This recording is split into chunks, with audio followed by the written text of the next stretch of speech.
Welcome back to Preparing for Online Delivery. In this video, we continue the conversation around planning by sharing recommendations and tools for mapping the details of your course.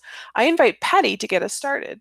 Thanks, Bree. And that's the mapping out of the course was a big, I guess, question, and folks weren't quite sure how to start off. So in the Pod website, which I will share with you now, we have some resources to help you with this. The resources to help you actually map out your course, so you're kind of planning on it on paper, can be found in the comprehensive guide, and it's under prioritizing content and activities. And you may feel that we're sounding like a broken record, but really, when you're mapping things out, again, you want to go back to your learning objectives, your learning outcomes, because, okay, what is it that we want students to be able to do by the time they're done the course?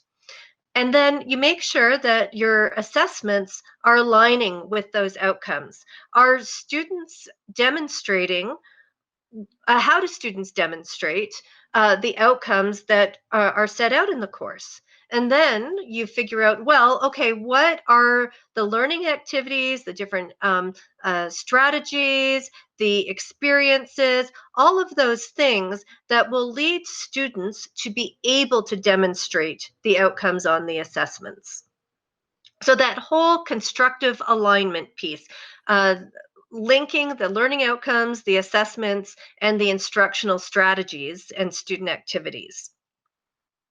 So to help you do this, there is a document, a little worksheet where you can write down your ideas and really figure out where it is, what it is that you want students to learn.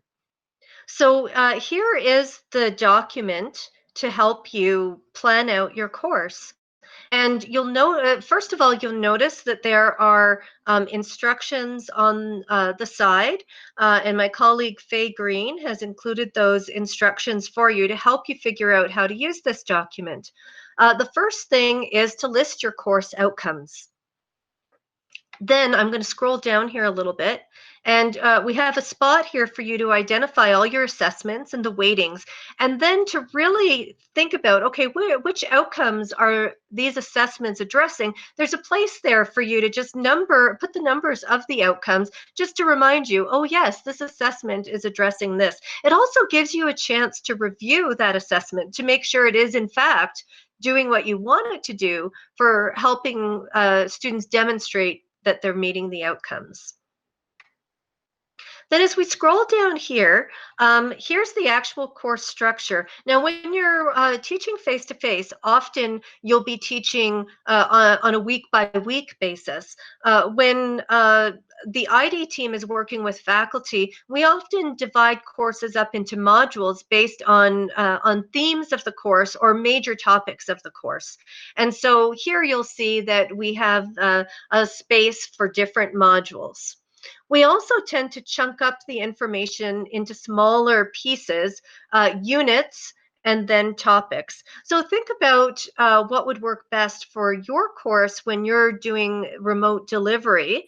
And perhaps you will want this 3-level structure. Maybe you simply have modules and then particular topics. Finally, for each topic, we have a place for you to list the different learning activities that you want students to do, or different reinforcement activities. So again, these can be the readings, discussion board activities, videos, watching mini lectures, creating some sort creating some sort of artifact. But list whatever it is that you're having the students to do in that column. And you're welcome to adapt this document to work with whatever way you envision the course. So if you wanted to create another column, maybe a separate column for readings, because that's the way you think about things, feel free to make changes to this document. Anyway, this gives you a bird's eye view of what your course will look like online. And really think about it as kind of a blueprint, the same way an architect would have a blueprint for constructing a building.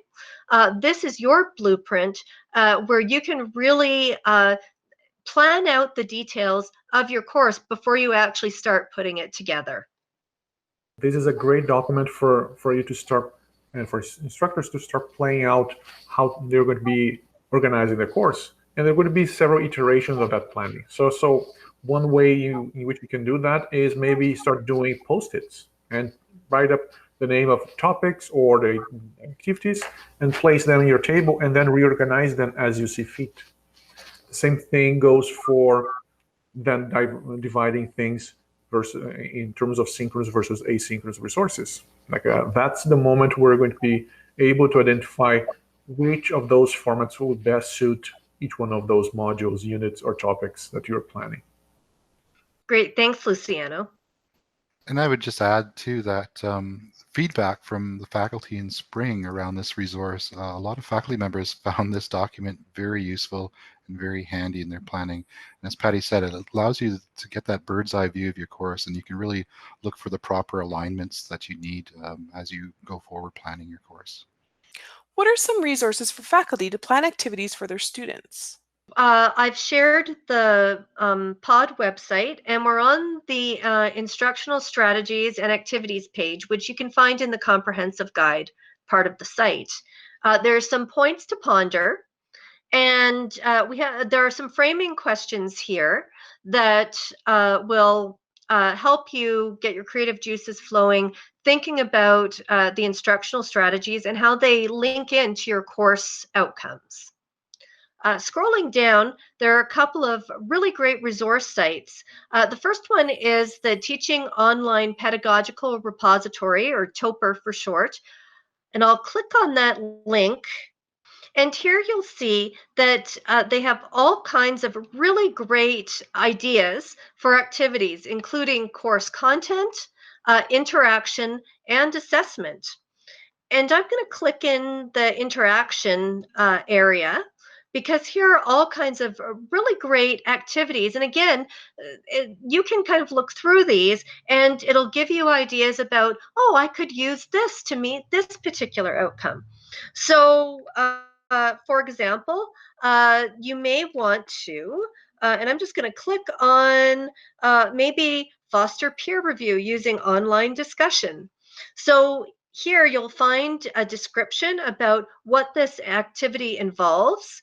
There are links to actual examples, and then also some scholarly references. And so there are a number of, we've just shown this particular example, and I'm not going to go into it in detail. The idea is that as you're brainstorming, this site, the TOPR site, will be really helpful to you just to see what is possible. Going to pop back to the POD website.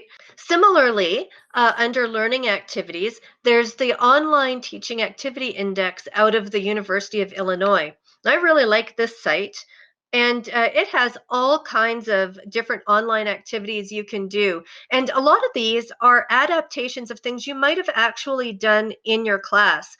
I know that the jigsaw activity, which is listed here, is something that is often done in a classroom setting. But there are all kinds of different activities here that are already adapted for online.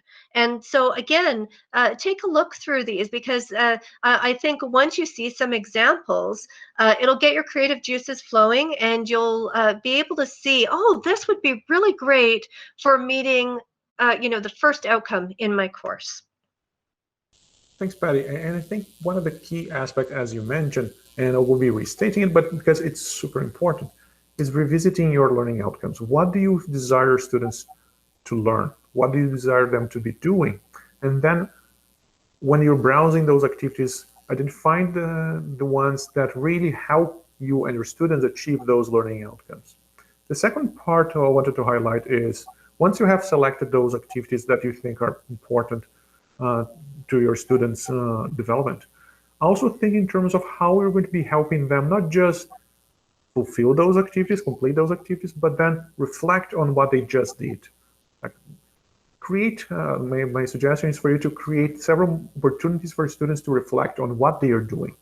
And that is, we know from the literature, one of the key aspects of learning through active learning is to not just do the tasks, do the activities, but then after you complete any task, stop and think about what you just did. Reflect on the activities, see what you and your students did correctly, what needs to be improved upon, and through that process, learning will emerge. So allowing that in the planning stage is important.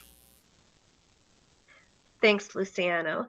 And also in the learning activities, you'll find that there are some activities designed particularly for labs and sciences. And there are 3 here. There's the Harvard resource about remote science labs. I'm just going to bring that up just to show it to you here. And so again, all kinds of really helpful information. There's also this spreadsheet that has been, I believe, crowdsourced. And so it's a Google spreadsheet with all kinds of different resources for virtual labs, and it's divided by subject, so you can find your scientific area. And then there's a website, there's a little description over on the far right, and then a link to the website URL here. So lots and lots of activities and virtual labs for you to explore to see whether that's something you can use for your students if you are in the sciences. And similarly, geology also has, and ecological sciences have similar resources. So again, you'll see there's spreadsheets with topics, descriptions, so you know what it's all about, and a link. So again, as you're creating your course is an iterative process. So at this stage, just kind of taking a look at what's out there generates ideas. You may want to revisit these later on in the process when you've actually decided on which activities you will use and you're building your course. But again, for now, these are really great resources for brainstorming your activities. I can also add to the conversation that there's another complementary tool that we can use and really invites us to think in terms of the different types of interactions we can get out of an online or a blended course. So there's some theoretical models that talk about at least 3 different types of interactions that you can get in an online course. The first one is when you're planning for a student and instructor interaction. So any more opportunities where you can engage with your students directly, whether it is a synchronous session, whether it is exchanging emails to particular students or engaging with a group of students. The other type of interaction is when you are designing for student-to-student interaction. So any group work or any activities that you are leveraging discussion boards, for instance, more often than not, are using that opportunity to ask your students to engage with one another, and in doing so, creating a sense of community. And finally, you can also think in terms of how your students are going to be engaging with the content. So how are they going to be accessing the content? How are they going to be consuming the content? But also, how are they going to be making sense of that? So it's not just a matter of them watching a video, but how are they going to be, after the video, still making sense of it, whether it is through quizzes or to some other tasks that you can engage, that they can still be manipulating the content that you prepare to them, but making sense of that in a deeper level. So this framework of these 3 different types of interactions, student to content, student to student, and student to instructor, can be another helpful strategy that you can use to plan your activities. Can you talk about how to plan assessments? Sure. Again, pointing to the POD website, again, I will bring up the site. So similar to the instructional strategies section, again, under the comprehensive guide, there's information about assessments and graded assignments. I won't be showing the web pages the same way I did with the activities, but just I'd like to bring your attention to all these wonderful resources that will help you as you're brainstorming what assessments you'd like to do, or if you're looking for alternatives for what you might do in your face-to-face class that would work better for an alternate delivery format. So again, we have some framing questions to really help you think through your assessments. And then we've got some links here that will give you some examples of alternative assessments. So the Taylor Institute link, and then there's a really helpful resource from BC Campus Alberta that you may find helpful. And finally, as we scroll down, there are some ideas for final assignments and online exams, and just a little bit of information about online testing, specific to Mount Royal and specific to Blackboard. So I'm scrolling through here now. We're not going to stop off and look at these in detail in this session. That'll be up to you to look through. But again, these give you ideas as you are planning about and just to get your creative ideas flowing about what might work best for your students in your course to help meet the objectives of that course. In terms of assessment, I think all I would like to say around that would be really we're asking students to evidence their learning. And we can ask our students to evidence their learning in many ways. And in these challenging times, we might actually need to tap into that a little more. So just be mindful of your assessment piece and how it ties back to your learning objectives. And can you think of different ways that students can evidence their learning that'll be helpful to them and to you, because you have to grade those assessments, just in these really strange times that we're in right now. And John, I think that is especially true for those forms of assessment that require synchronous connection.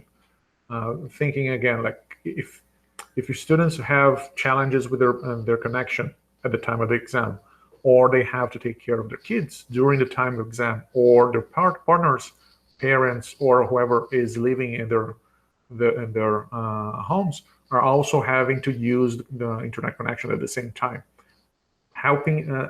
But by creating alternative modes of assessment that rely less so on synchronous formats and more on flexibility, allows your students to succeed in a different way. So engaging in that thinking, I think it's important at this time of crisis and this time of pandemics. This concludes part 1 of the video series, Planning Your Course, but make sure to check out our next set of videos on how to organize your site using Blackboard. Bye for now.